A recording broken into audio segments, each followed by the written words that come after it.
Hello, Bashar. And you good day. How would you define the words perfect and perfectionism? You are perfect as you are every moment. Whatever it is you are a perfect version of that.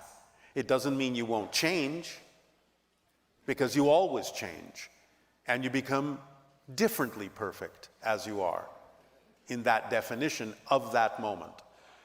So perfection is not the end. Perfection is a process, continual process that never ends. It is the willingness to be more and more of your true self. That's all it is. Does that help? I'd like more clarification on how can every moment be perfect? Aren't there two sides to Every moment you are a perfect version of what you are. You are equating the idea of perfection as if you are trying to reach a goal after which you will never change. That will never occur, ever, because you can always change. You can always become something else. Change is the only constant in creation. So the idea of perfection in the way that you're seeking it is to constantly change, to constantly become more as yourself, whatever that means. So perfection is not a static state. It's a dynamically changing state. If you go with the flow, you are operating in perfection, constantly changing. But the idea is that whatever you are at that moment, even though you're going to change, is a perfect version of that thing. Does that make more sense? Yes, no, maybe? I'm still struggling with this, or challenged by this one. Is it because you think that perfection is something you achieve and then you don't achieve anything beyond that? Yes. But I just told you that that's not what perfection is. What if you're murdering someone or being murdered? Are those perfect moments? For what they are, yes, it's a perfect murder. This is not a value judgment. We're not talking about positive and negative here. We're just saying it is what it is, and it is perfect as what it is. That's all we're saying. It is a perfect representation of that act, of that thing. Using perfect in that way simply as a definition of what is it that's going on. That's all we're saying. We're not making value judgments here. Are you associating a value judgment with the word perfect? Yes. Why? That's a good question. Thank you. Do you have a good answer? Not at this moment, no. All right. That's a perfect answer.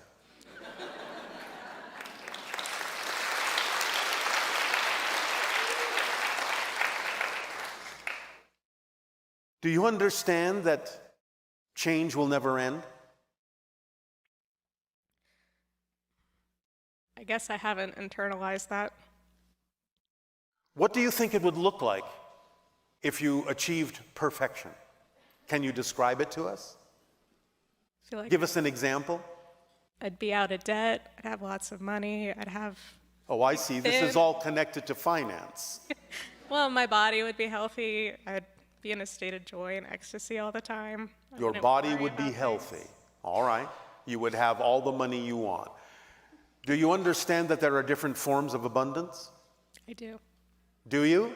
I do. Can you name them?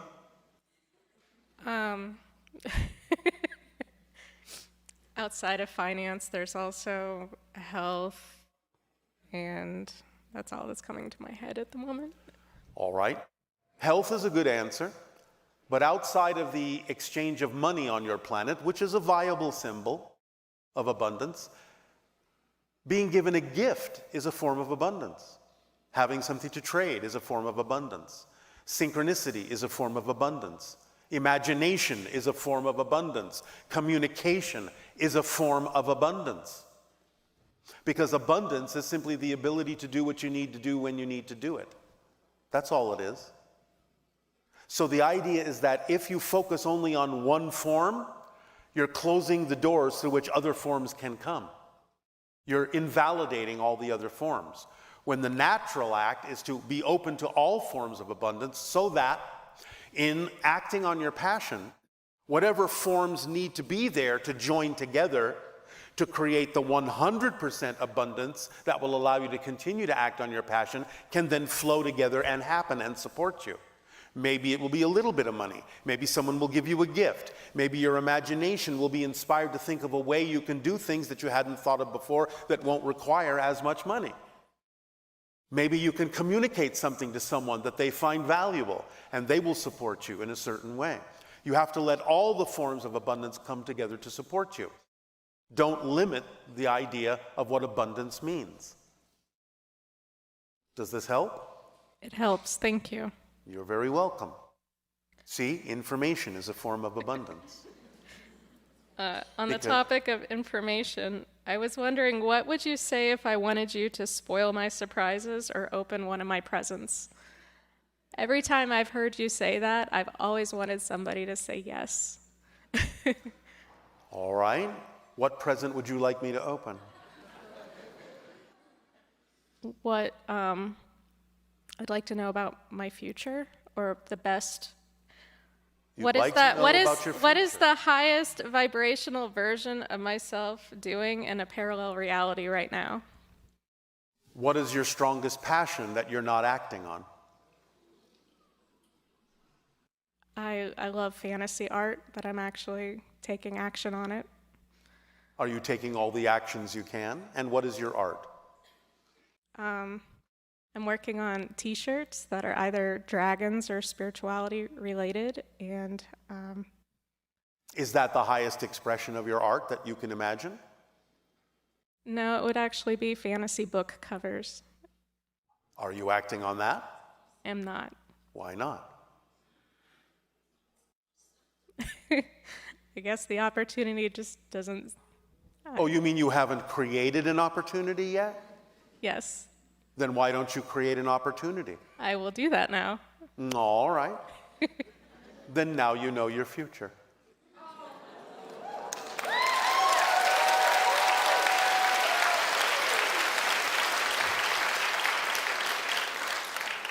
Or not. It's up to you. Does that help you? It does. All right. Happy creating. Thank you. May I also ask, can you describe what my spirit guide looks like? A ball of light. Most spirits don't necessarily take any particular form. They usually appear as orbs of light. Okay. Will that do? Yes, thank you. Do you want to call your spirit guide Blue? You can. I've been using this idea to try to prove to myself that spirituality is real by having other people that can see spirit guides describe mine to me and then comparing their answers. All right. That's a fascinating project. Especially since spirit guides can appear as almost anything they wish.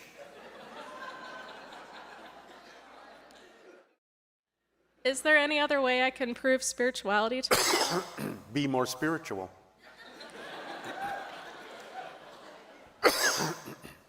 Okay. Why do you need to prove spirituality? I'm afraid that I will be duped, By what? that I will have chosen the wrong path for myself and will then be...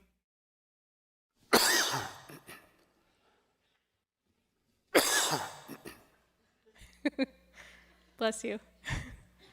The body is not sneezing.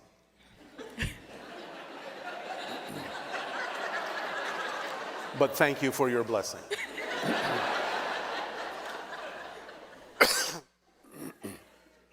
The body is synchronistically representing the idea of choking, which is what you're doing on physical reality.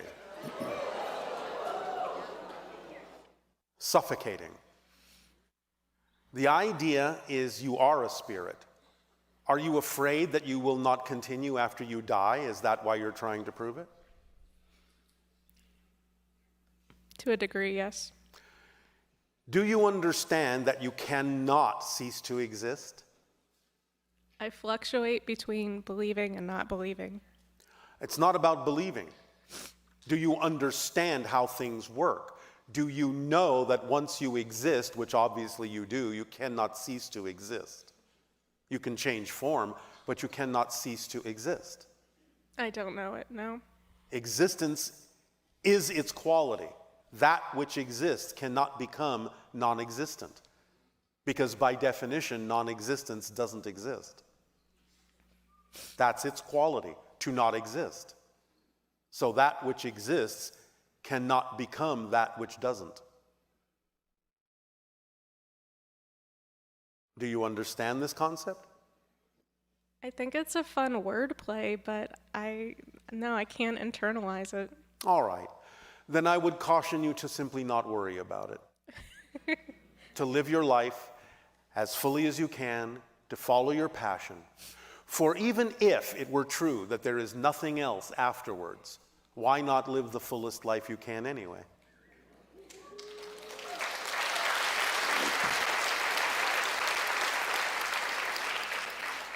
Why not? Do you have any parting book recommendations or transmissions for me? Book recommendations Yeah. on your planet? Destiny of Souls and Journey of Souls might help you. Thank you, Bishar. You are very welcome.